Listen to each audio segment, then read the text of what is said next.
Sulawesi Selatan.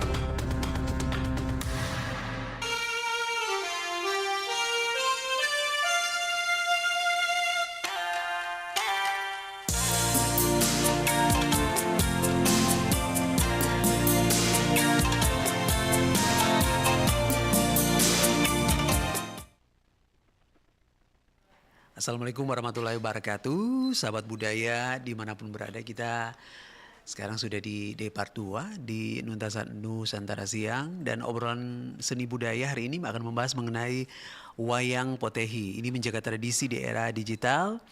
Narasumber kami di pagi jelang siang nanti adalah Bapak Muhammad David Aritanto selaku seni wayang potehi. Nah, sahabat budaya, momen Imlek menjadi salah satu cara membangkitkan rasa cinta kepada kebudayaan Tionghoa. Salah satunya seni pertunjukan wayang potehi, meski keberadaannya mulai terlupakan. Namun seorang mualaf Tionghoa ini harus melestarikan kesenian ini. Nah, wayang potehi ini, sahabat budaya, ini merupakan kesenian khas Tionghoa yang terbuat dari kayu diiringi sejumlah alat musik termasuk piakou atau gitar tradisional asal Tiongkok yang menjadi pelengkap dari seni pertunjukan.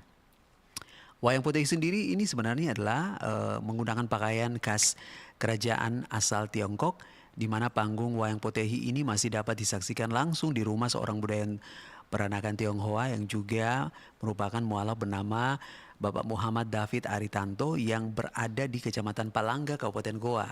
Nah, secara konsisten, Ko David ini menjaga kesenian asal Tiongkok yang diketahui ini sudah masuk ke Indonesia di tahun 1600 Masehi.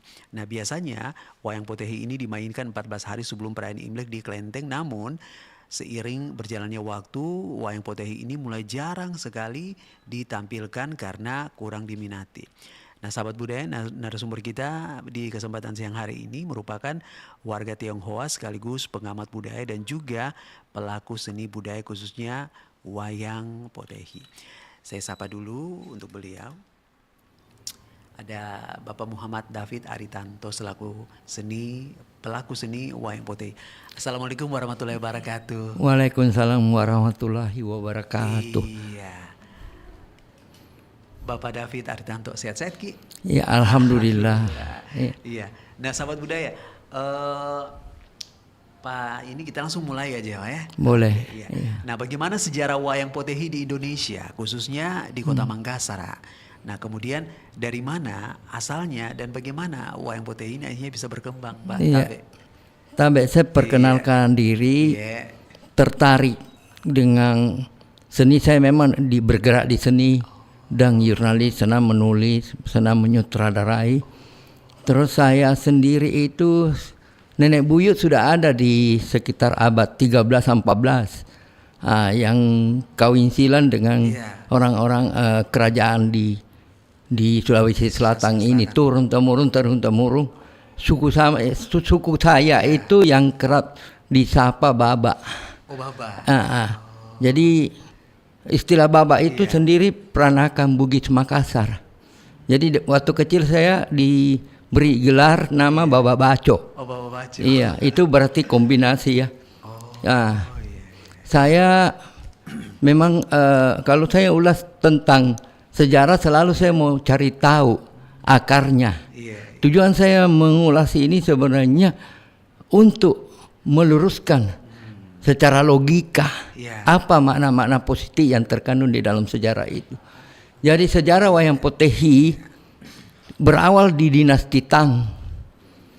Itu 5 terpidana mati yang besok paginya mau dieksekusi. Satu di antara mereka itu termenung, bersedih, galau, gelisah. Teman-temannya bilang, untuk apa kita bersedih? Untuk apa kau menangis? Untuk apa kau galau? Biar bagaimana ini detik-detik waktu besok kita sudah hilang. Lebih baik kita manfaatkan sisa waktu kita untuk berkelakar, menghibur diri. Maka mereka ambil perca-perca kain, dijadikanlah boneka. Sementara yang keempatnya ini mengambil piring-piring kainnya apa semua untuk dijadikan musik. Setelah ceritanya lucu sehingga suasana gaduh. Kaisar berteriak kepada penjaga, ada apa di sel terpidana? Disampaikanlah sama penjaga bahwa ini 5 terpidana mati besok membuat lelucon boneka-bonekaan. Sehingga kaisar memanggilnya untuk menampilkan apa yang mereka lakukan. Hasil karya. Iya. Ternyata kaisar tertarik dan eksekusi itu dibatalkan dan mereka kemudian dijadikan seniman abdi dalang. Waduh, mujizat ya. Jadi ada hikmahnya ya. Bahwa sesuatu itu jangan langsung diponis seorang negatif ya. Kadang-kala yang negatif itu justru ada positifnya. Itulah hikmah barangkali dari Allah Subhanahu wa taala ya. Kemudian tahun 1600 masuk, ini bukan kata saya ya. Kebetulan bukan kebetulan. Saya memang melalang buana waktu saya masih di salah satu media besar. Saya bersinergi, saya berusaha cari tahu. Ternyata saya ketemu Tony Harsono, Toho Lai, seorang cucu dalang yang memang tahu persis juga dan biasa memainkan. Ini dia punya wayang beberapa ratus biji dan dia ini memang koleksi. Selain dia buat untuk pertunjukan-pertunjukan, mereka juga memburu peninggalan-peninggalan kakeknya sehingga dia buat museum wayang potehi. Jadi kami tergabung paguyuban wayang potehi Fuhaang Indonesia, artinya rezeki dan keselamatan Indonesia. Amin. Saya cuma wakil dari Timur Indonesia. Tony Harsono, Toho Lai sebagai ketua saya cuma memaparkan. Saya bukan dalang, saya memaparkan sejarah supaya ini bisa terangkat lagi ke permukaan. Kenapa? Karena inilah cikal bakalnya wayang-wayang yang ada di Indonesia. Karena sesudah potehi itu ada dikenal sebagai kalehi. Kalehi itu dimainkan oleh jari pakai benang. Kemudian muncullah wayang golek, wayang kulit. Di Tiongkok juga ada wayang kulit kok. Jadi perintisnya ini ya? Iya. Bapak ya? Jadi kenapa saya tertarik untuk mengajak teman-teman lagi masuk ke Makassar, karena pada saat saya kecil waktu ada pasar malam, waktu Racing Orde Baru belum kencang melarang, saya sempat lihat pertunjukan. Masih sempat. Tapi sudah diadopsi dengan kata wayang potehi bacok puraga. Mereka pakai versi bahasa Makassar. Nah, di wayang potehi sendiri itu sebenarnya kenapa tenggelam kalau kita di Sulawesi Selatan ya, timur Indonesia, karena boleh dikata, maaf sebelumnya ini, kayak kita menonton wayang kulit jenuh, bosan, karena itu bisa berjam-jam. Nah, sementara orang Jawa yang paham itu kan tahan semalam suntuk. Betul. Nah, sementara wayang potehi juga begitu. Dan kebanyakan cerita-cerita yang mereka ambil itu adalah cerita-cerita di era Tiongkok kuno, era-era dinasti, seperti kisah Ton Sancong, Kerasatinya, apa semua, Si Jingkui. Nah, wayang sendiri itu punya semboyang. Jadi kita punya semboyang itu di paguyuban Fuhaan Indonesia. 3 kali toko kita putar di dalam rumah-rumahan itu menandakan sudah lari berapa kilometer. Kemudian kalau 6 wayang di satu dalang dibantu 2 asisten dalang, otomatis menampilkan 6 toko kan, bertempur, itu sudah menandakan ribuan prajurit. Itulah semboyang kami. Nah, kebanyakan teman-teman di Jawa kalau dibilang Tionghoa itu sangat sedikit ya. Tionghoa keturunan. Justru banyak yang kaget waktu saya undang teman-teman datang di Makassar, sempat 2 kali. Bukan main-main juga biayanya, karena sekali tampil. Betul. Bukan sekali tampilnya, sekali mengundang itu saya sampai butuh puluhan juta Pak. Tiketnya teman-teman, karena teman-teman pemainnya juga, pemain musiknya ada di Kalimantan, ada di mana ada. Jadi untuk bersatu. Iya. Nah, sementara yang tim yang ada di Jawa itu sudah terbagi jadwal. Ada yang ke Jakarta, ada yang ke Semarang. Kami pusat di Gudoh, Jombang ya. Jombang, Jawa Timur. Tapi saya perpanjangan tangan di timur Indonesia. Kemudian dalam toko kebetulan saya bawa ini. Saya bukan kebetulan lagi ya, memang sengaja. Saya ada bawa wayang ini sekarang sudah canggih ya. Karena mulut sudah bisa digoyang-goyang. Nah, satu toko itu bisa dibuat oleh beberapa karakter. Misalkan dalam karakter ketawa, karakter marah, karakter santai. Senyum. Iya. Jadi bisa saja kalau dia mainkan sementara sudah terpancing emosi terus dia hilang di dalam panggungnya itu kemudian muncul lagi itu sudah berubah karakter. Tapi seiring waktu ini sudah canggih, sudah bisa dimainkan dan ini goyang-goyang mulutnya. Ya. Ini penrajinnya sendiri lama dituntung oleh Tohot Lai. Karena yang buat kepala beda, yang buat tangan beda, yang buat bajunya beda. Satu wayang potehi ini kurang lebih 10 tahun yang lalu ya. Itu budgetnya kurang lebih 5 juta, 6 juta. Rumah-rumahan saja itu dibuat itu hampir kurang lebih 100-an juta. Karena ukiran-ukirannya kayak kerajaan-kerajaan dinasti ya. Iya.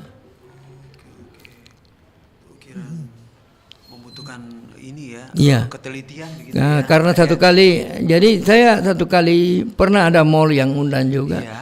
Saya tidak bicara. Satu kali panggil dan pulang balik dalam berapa pertunjukan. Saya bilang maunya berapa. Saya janji dia sekitar 5-7 hari. Itu pun dia bilang dalam satu hari bisa pertunjukan berapa kali. Saya bilang tergantung kita beradaptasi karena ini ceritanya kontrak ya.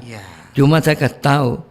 Kalau kita mau tuntas berjam-jam lari kamu punya yang nonton. Jadi kita singkat-singkat saja. Saya kerja sama teman-teman singkat-singkat saja. Paling 15 menit. Begitu. Oke. Iya. Iya Pak Muhammad David. Lalu siapa saja karakter-karakter utama dalam wayang potehi ini? Kemudian cerita apa yang biasanya dipentaskan? Jadi mereka sudah memang ada naskah diterjemahkan di buku tulis. Seperti tadi saya bilang kisah Kerasakti bersama Ton Sancong yang dalam perjalanan mencari kitab. Kemudian kisah Sangko itu Kuangkon dengan pengikutnya itu 3 sekawang itu. Kemudian si Jingkui banyak ya. Banyak. Berarti ada pesan toleransi juga di dalamnya ya. Kalau kita renungkan secara jauh banyak pembelajaran ya. Di Tiongkok sendiri memang banyak filosofi yang bermuatan positif. Cuma kadang-kala orang tidak bisa tanggap ya. Kalau saya orang suka merenung. Kenapa begini? Oh karena begini. Ini semua sebab akibat. Karena sebab sejarah itu diawali sebab akibat. Kemudian turun-temurun menjadi kebiasaan. Nah, hal-hal yang positif inilah yang saya mau gali agar anak cucu tahu. Anak saya kok beda bidang ya. Yang satu perawat bedah, yang satunya IT. Tapi saya terbuka kalau mereka tanya tentang kebudayaan. Saya cuma anjurkan, jangan jadi seniman seperti ayah. Kenapa? Kalau enjoy jadi seniman, enjoy memang jadi seniman, tapi untuk bertahan hidup Senin Kemis. Jadi kita harus kreatif sebagai seniman ya. Ya. Kalau kita tidak kreatif, apalagi kalau kita plagiat, mampuslah. Saya itu orang kreatif, saya juga melukis kadang-kala dulu ya. Saya sutradara teater, saya membuat puisi juga. Jadi, banyak kerja ya. Banyak ya. Dan kemudian saya juga hobi kuliner ya. Ada beberapa, ada teman yang sudah ini Jadi saya sudah punya UKM juga. Alhamdulillah. Istri juga sudah punya UKM. Kebetulan istri saya 10 tahun saya jadi mualaf, baru saya ketemu istri saya asli orang dari Payakumbuh, Minangkabau. Oh iya. Nah, kemudian Bapak Muhammad David, ini apa yang membedakan wayang Potehi dengan wayang lain yang ada di Indonesia? Kemudian apa keunikan teknik dan gaya pertunjukannya? Tabe. Ya hampir sama ya, cuma mungkin karakternya yang beda ya. Kalau wayang-wayang kulit kan dilukis saja kan. Iya, betul. Nah, kalau ini bisa diganti-ganti jubahnya. Iya. Seperti ini, kalau orang tidak tahu, orang kira kaisar ini. Padahal bukan. Sepintas lalu ya. Iya. Ini sebenarnya gambaran rakyat miskin jelata. Rakyat miskin jelata. Kalau ini yang semi abu-abu, ya. Ini tokoh yang selalu menjadi mata-mata. Nah, kalau yang hijau ini, inilah yang orang bilang orang Tionghoa penganut kepercayaannya. Apakah itu Konghucu tahu dan mereka yang Tridharma, 3 ajaran kan ada Tridharma itu. Mereka agama Buddha juga, mereka Konghucu juga, mereka Buddha juga. Itu Tridharma ya. Ini mereka sebut Hailyong Ong, dewa laut, naga. Ini naga. Ini kan naga ini. 5 kota naganya ya. Iya, ini naga. Begitu. Nah, kemudian Ko David, bagaimana cara belajar memainkan wayang Potehi ini dan di mana kita bisa menyaksikan pertunjukan wayang Potehi? Kalau di Sulawesi Selatan sendiri sudah sulit ya. Kalau di Gudo itu di Jakarta, Semarang teman-teman itu, maaf tadi teralat, 14 hari mereka main. Jadi bukan sebelum Imlek. Oh, sebelum Imlek. Bukan sementara jelang. Iya. Jadi menjelang malam Imlek bisa saja. Oh, boleh. Kemudian sesudah mereka aktivitas kan ada teman-teman juga yang Imlek ya. Iya.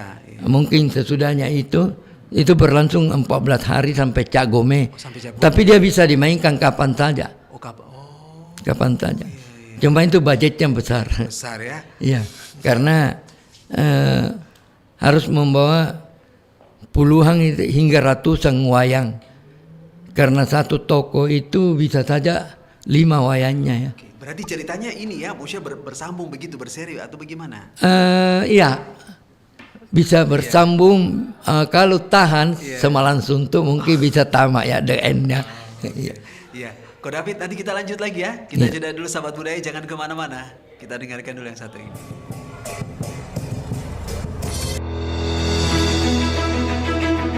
Petaka judi online. Perjudian online mulai marak di Indonesia sejak pandemi COVID-19. Melalui judi online, uang bisa didapatkan tanpa membutuhkan modal yang banyak. Masyarakat yang terkurung dengan pemberlakuan PSBB atau pembatasan sosial berskala besar akhirnya merasa jenuh dan bosan. Permainan yang menggunakan akses internet dan media elektronik sebagai perantara ini tidak hanya ramai dimainkan oleh masyarakat, tapi juga dari kalangan mahasiswa. Dikutip dari RRI Bandung, seorang mahasiswa psikologi Universitas Islam Bandung mengatakan bahwa beberapa temannya sempat mencoba bermain judi online. Bahkan salah satunya kecanduan hingga menggadaikan laptopnya untuk membayar depo. Judi online yang sangat merugikan ini perlu menjadi perhatian pemerintah agar segera dibasmi. Kompas.com baru-baru ini mengabarkan bahwa seorang pria yang berprofesi sebagai ojek online di Semarang ditemukan gantung diri di rumahnya akibat judi online. Menurut keterangan sang istri, sebelumnya suaminya sudah 3 kali melakukan percobaan bunuh diri yang berhasil digagalkan. Sebelum berhasil bunuh diri, korban juga bahkan menggadaikan sertifikat rumah untuk judi online. Pemerintah harus memberikan edukasi mengenai bahaya judi online. Terdapat pula kerugian lain bermain judi online yang itu meningkatnya kriminalitas yang membahayakan orang lain untuk memenuhi kebutuhan perjudian, gangguan terhadap hubungan sosial dengan keluarga dan teman karena terlalu fokus dalam perjudian, mengganggu fokus terhadap kinerja dan pelajaran. Nah ini Ko David, apa saja simbol dan makna yang terkandung dalam wayang potehi ini? Kemudian bagaimana simbol-simbol ini bisa berkaitan dengan nilai-nilai toleransi, harmoni, dan juga kebersamaan? David. Ya, kalau kita melihat dari segi pakaiannya, dari karakter wajah, walaupun mungkin tidak persis sama dengan tokohnya, itu kan mengingatkan kita tentang era-era dinasti Tiongkok ya, di zaman-zaman dulu sebelum mereka terbentuk jadi republik mungkin ya. Nah, kemudian di apa, bukan hanya di wayang, simbol-simbol sangat luar biasa lah, simbol-simbol orang Tionghoa itu banyak dampak positif. Contoh ya, saya kasih tahu ya, mungkin keluar dari ini, lilin itu setiap malam pacing atau malam pacar selalu ada kan? Nah, itu lilin dari mana asalnya? Kita Tionghoa Peranakan itu kenal namanya Korontigi. Korontigi itu sama dengan mempacim malam pacar. Saya pernah diundang jadi MC memaparkan sejarah Korontigi. Dan banyak yang tidak tahu apa itu Korontigi. Saya berusaha cari tahu sama salah satu yang generasi yang pernah menggelar ya anak dari Androm Bunting. Jadi korong itu artinya penutup kepala, itu Korontigi. Korontigi sama dengan mahkota tinggi. Kenapa dibilang mahkota tinggi? Bahwa kehormatan seorang wanita itu sebentar lagi akan lepas. Ngerti kan? Nggak usah kita bahasakan ya. Itu Korontigi. Itulah makanya disucikan di apa semua ya. Terus paci. Paci itu memang bahasa Bugis suci ya. Tapi paci sebenarnya itu singkatan dari pacar Cina. Silakan buka Google. Ya, saya ada tanam kok. Siapa pegawai RRI yang minat mau ambil, mau tanam karena bunganya cukup harum. Halus ya. Iya, iya. Nah, kemudian Ko David, pesan moral apa yang ingin disampaikan melalui pertunjukan wayang potehi ini? Lalu bagaimana pesan-pesan ini dia bisa relevan dengan kehidupan masyarakat multikultural saat ini? Ya, banyak pelajaran. Mungkin bisa baca-baca dari buku Sun Tzu atau apa ya.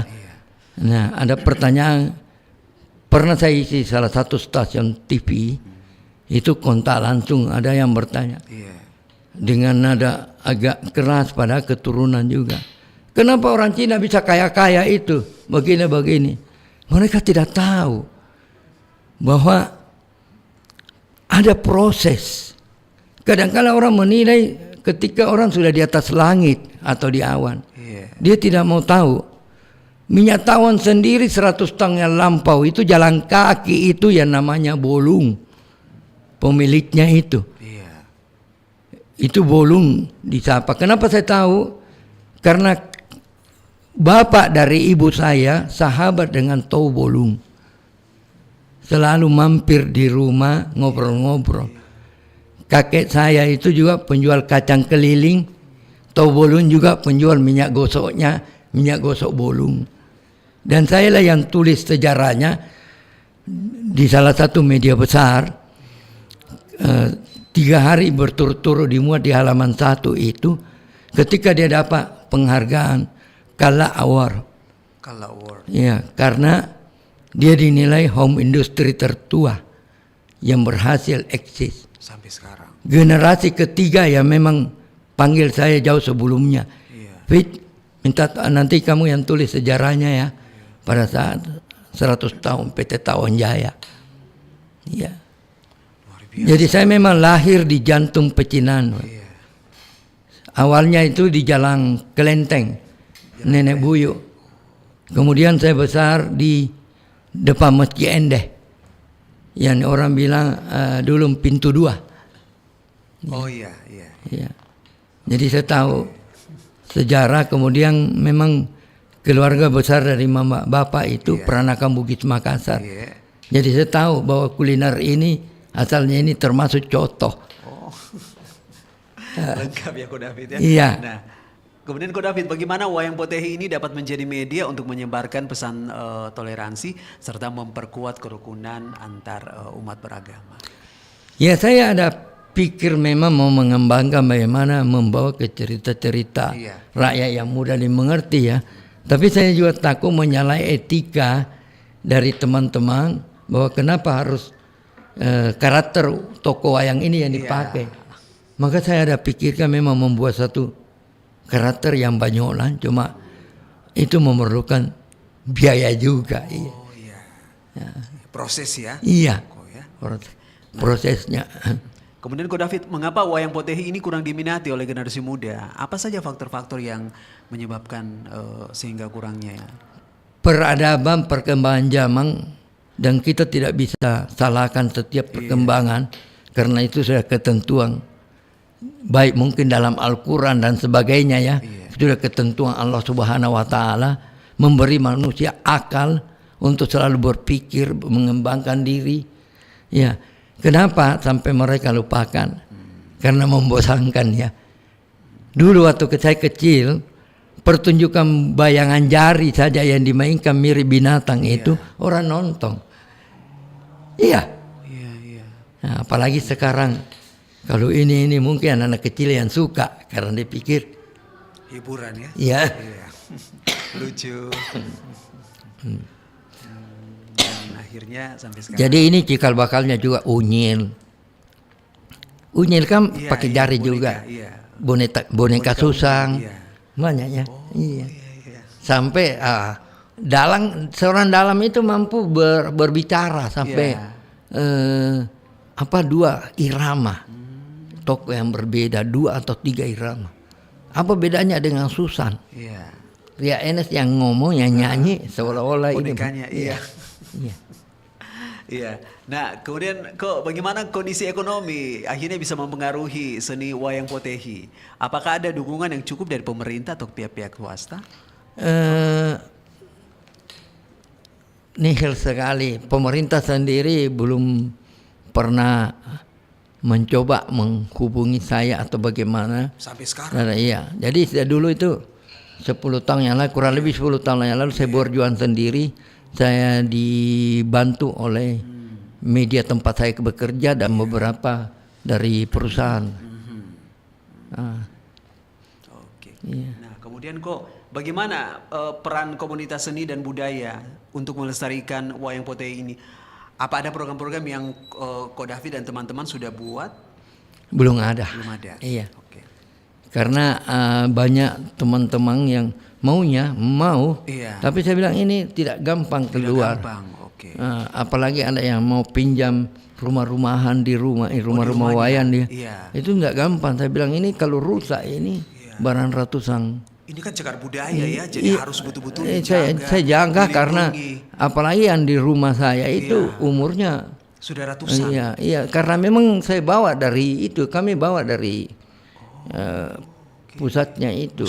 Iya. Dan itu harus dilindungi betul ya. Saya jaga kenapa? Karena setelah teman-teman menggelar saya dari jurnalis sebagai seniman dan budayawan, saya jaga. Seorang budayawan seharusnya kan punya barang bukti. Betul. Untuk mendukung. Iya, untuk mendukung bahwa memang. Jadi di rumah saya juga ada simpan kamera kayu kok. Untuk membuktikan keeksistensi yang. Karena di Makassar sendiri itu kan masing-masing ada beberapa suku. Suku Hokkien saja terbagi beberapa. Masih ada. Seperti saya, memang peranakan Bugis Makassar, tapi bapak mama sebenarnya Blesteran Yonchung. Iya. Dan itu masih terbagi-bagi lagi kok. Ada juga Hokkien pokoknya ada Hokkien seperti kantong saja. Kantong itu terbagi 2. Ada beberapa ya. Ada kantong Kaiping, ada Kainang. Jadi kuliner saja ada beda-beda. Mirip-mirip tapi beda. Iya, mirip-mirip tapi beda. Bahasa juga begitu. Nah, kenapa tersebut Imlek di Indonesia? Karena kebanyakan mayoritas perantau itu dari Hokkien yang paling banyak. Berdatang ke sini. Iya, itu bahasa Hokkien itu Imlek. Bukan bahasa Mandarin. Kalau bahasa Mandarin itu Sinyeng. Berarti kata Imlek ini berasal dari bahasa Hokkien. Iya. Iya, sebenarnya bahasa Mandarinnya itu Xinyan, tahun baru atau Xinjia. Xinjia itu artinya awal bulan yang baru. Awal bulan yang baru. Iya. Oke. Nah, kok kemudian bagaimana peran komunitas seni dan budaya untuk bisa melestarikan ini yang tadi kau sudah sampaikan itu? Apakah adakah peran komunitas seni budaya untuk bisa melestarikan ini? Nggak ada. Nggak ada ya. Iya. Nah, Ko David kita jeda lagi ya. Sambil mau minum dulu mungkin sahabat budaya, jangan kemana-mana, sesaat lagi kita akan kembali. Pencegahan stunting dapat dilakukan dengan cara memberikan ASI eksklusif selama 6 bulan pertama kehidupan si kecil. Dilanjutkan dengan makanan pendamping yang bergizi seimbang. Pastikan juga lingkungan tempat tinggal selalu bersih dan sehat untuk mencegah infeksi. Pencegahan stunting ini perlu dukungan dari orang tua, pemerintah, dan tenaga kesehatan. Dengan melakukan intervensi misalnya peningkatan akses kesehatan, memperkuat layanan kesehatan ibu dan anak, khususnya di daerah yang sulit dijangkau. Jangan lupa periksakan kesehatan dan tumbuh kembang anak secara rutin di posyandu atau puskesmas. Deteksi dini dan tindakan cepat bisa membuat perbedaan besar dalam hidup si kecil.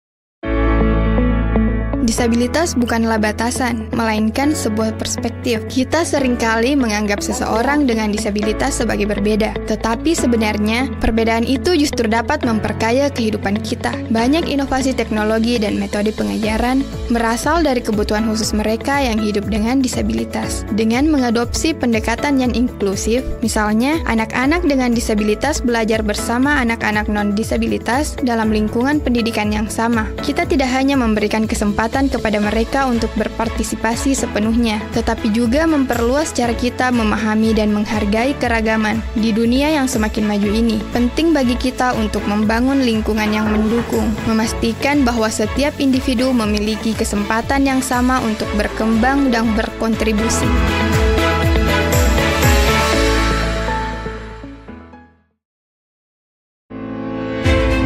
Jumlah penduduk miskin di Indonesia pada Maret 2024 sebesar 25,22 juta orang.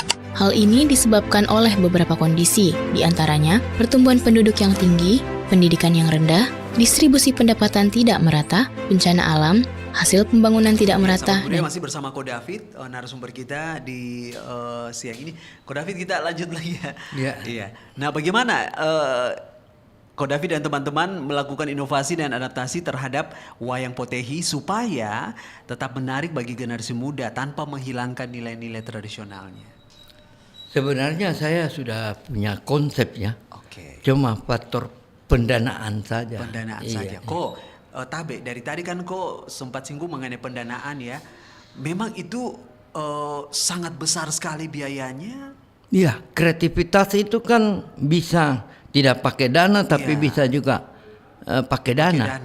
Karena yang pakai dana itu melibatkan orang lain, misalkan pengrajin dari Jepara atau apa ya. Supaya dia lengkap. Iya, supaya bisa diukir, orang mahir ukir kayu mungkin. Ya. Berarti punya keahlian. Iya, bisa saja kita buat dari styrofoam misalkan apa, tapi itu kan tidak bertahan lama. Betul. Dan akhirnya kan kualitasnya juga nanti kurang terlalu bagus. Iya, betul. Oke. Itulah mengapa biayanya tidak main-main ya. Iya. David, ya.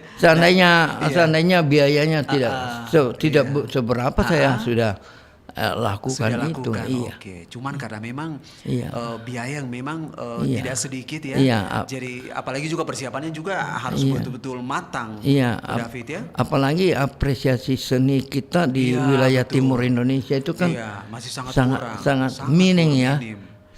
Oh, bukan kurang tapi minim. Minim sekali. Kenapa saya tahu? Saya masuk di ruangan RRI ini, walaupun sudah direnovasi, tapi masih ada bangunan kuno itu. Sempat bernostalgia juga. Nostalgia. Karena saya di sini saya mengisi Serambi Budaya. Yang dipandu oleh Iksan Amar ya. Pada tahun 1982, saya gantian dengan Yudhistira Sukatanya, belum jadi pegawai RRI waktu itu. Edi Tamrin. Oh, Pak Edi Tamrin. Makanya saya kenal Pak Edi Tamrin, Pak Bahrun. Saya kenal Reza almarhum. Almarhum. Saya betul, kenal betul. Dani, Dadin Reken, apa banyak. Oke. Kalau gitu karena kau sudah membawa kita nostalgia, kalau gitu kita nostalgia dulu. Masih ingat dulu seperti apa bentuknya? Cuma ruangan belum full kaca ya. Belum full kaca ya. Belum full kaca. Oke. Berarti masih dapat apa namanya mikrofon yang ini ya, yang kotak itu ya? Iya. Atau yang masih kadang-kala kita isi acara. Kita isi acara itu berdiri. Masih pakai pita. Karena saya yang pertama waktu Waisak diizinkan oleh pemerintah Republik Indonesia. Itu kebetulan kan, bukan kebetulan karena saudara kan ada agama Buddha apa? Saya yang dilibatkan untuk membuat skenario-nya. Tahun 80-an kau sudah di RRI. Skenario Siddhartha mencapai penerangan itu saya sudah muslim tapi saya sudah bikin. Saya pelajari, saya buatkan skenario. Pada saat mereka mau tampilkan di Hari Raya Waisak pertama, itu bukan orang-orang pemain drama, anak-anak Tionghoa yang saya latih, mereka ketakutan, lupa dialog, sehingga jalannya saya bawa ke RRI untuk dubbing. Jadi saya latih mereka, kamu jalan berapa langkah hafal ngomong ini. Berarti dari tahun 80-an kok sudah di sini ya di RRI ya? Iya, saya keluar masuk di sini kok. Masih zamannya Kak Hasim Ado. Hasim Ado. Iya, Hasim Ado ya. Sampai sekarang saya berteman di Facebook. Iya. Oke. Nah, kok bagaimana teknologi dapat dimanfaatkan untuk mempromosikan dan melestarikan wayang potehi? Kalau bicara masalah teknologi, waduh. Ampun saya karena mungkin dunia anak saya. Mungkin. Tapi semangat itu ada sebenarnya ya. Bisa ya. Iya, semangat itu kalau ada, misalkan di rekayasa ya, mungkin dalam dialognya. Boleh. Ya, dialog Indonesia. Dialog Indonesia. Makanya di pusat kami saya kasih tahu teman. Mas Ton. Kalau bisa pertunjukannya jangan pakai tokonya sesuai namanya. Tapi jangan dialog Indonesia dicampurkan dengan dialog Hokkien. Iya. Jadi kalau Indonesia saja. Iya. Kalau Hokkien. Karena tidak semua juga orang Tionghoa mengerti bahasa Hokkien. Begitu. Saya kan waktu ke Jawa kemana, justru heran mereka. Kok David bisa bahasa Mandarin? Saya bilang saya bisa sedikit. Kami tidak bisa. Jadi tidak nyambung. Karena mereka kuasai bahasa Hokkien. Betul. Sementara untuk sama-sama. Iya.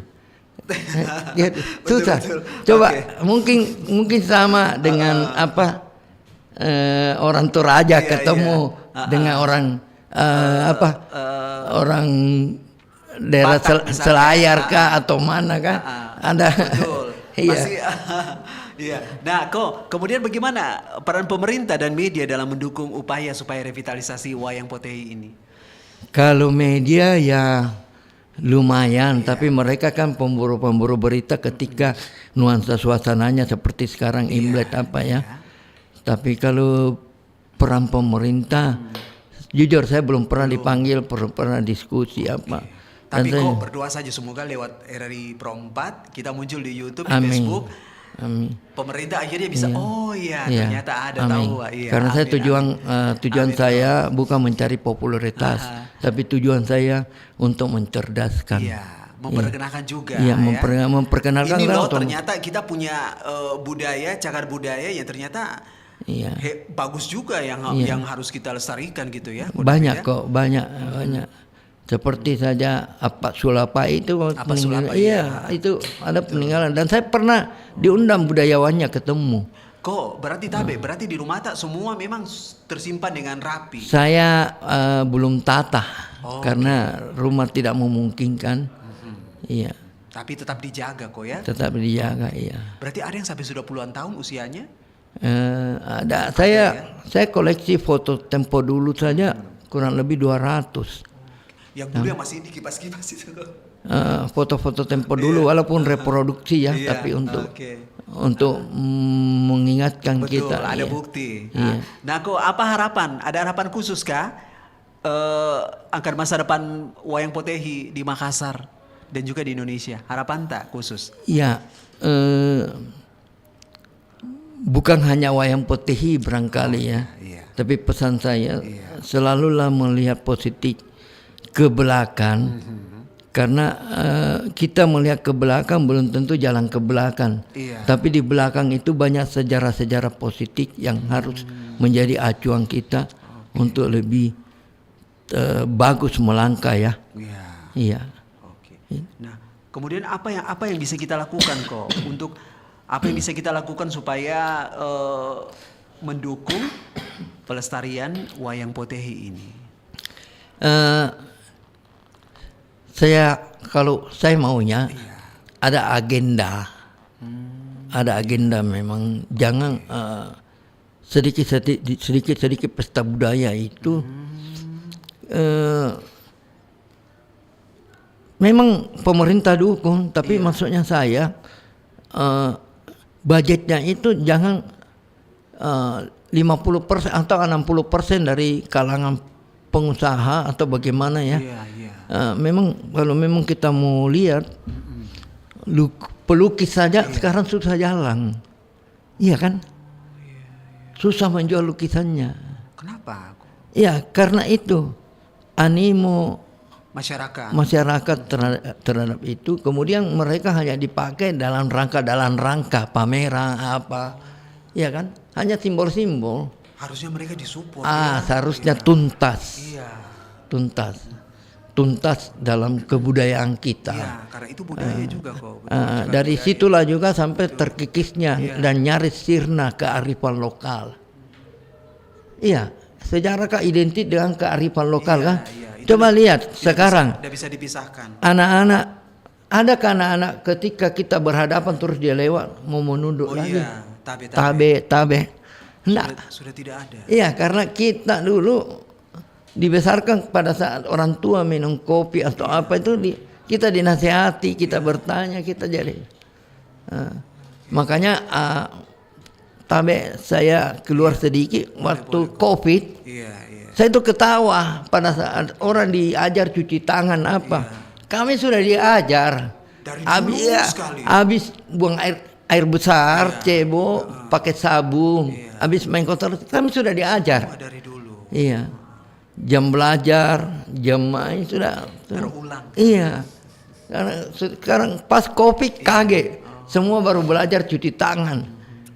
Iya kan? Nah, kok pesan apa yang ingin disampaikan kepada masyarakat terkait pentingnya melestarikan warisan budaya serta menjaga toleransi? Ya,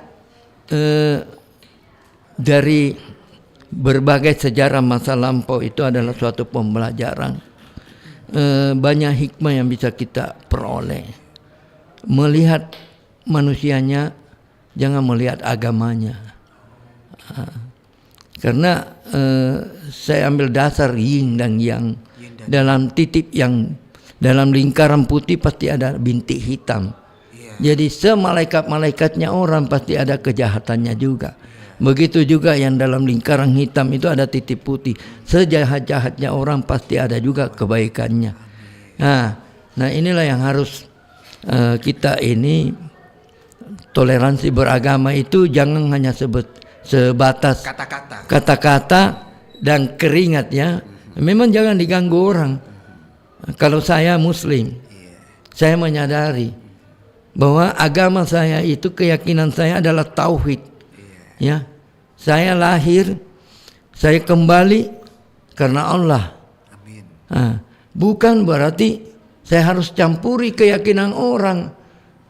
Iya, saya dari kecil ingat bahwa 40 langkah jenazah diantar oleh yang mengantar itu, malaikat datang bertanya, siapa Tuhanmu, apa agamamu? Kan dia tidak tanya, apa nama tetanggamu? Siapa ini? Ini logika saja, kita bawa ke logika. Iya. Itu yang saya pegang. Jadi agama itu soal individu. Tapi raga ini untuk hablum minannas. Iya. Ko Muhammad David Aritanto, terima kasih sekali lagi Ko sudah jauh-jauh datang di sini. Sama-sama. Di RRI Makassar. Mari kita sama-sama berdoa semoga Musia muncul di RRI. Pemerintah bisa amin. Bisa memberikan semangat dan juga bisa membantu ya. Iya. Supaya maksudnya ini potensi yang ada ini cagar budaya ini bisa hidup kembali. Iya. Sukses sehat selalu. Iya. Amin. Iya. Sahabat budaya, terima kasih banyak. Sebentar jam 12 kita bergabung ke Prostate RRI Makassar seperti biasa menghadirkan khotbah dan sholat Jumat. Kabaratna Pro 4.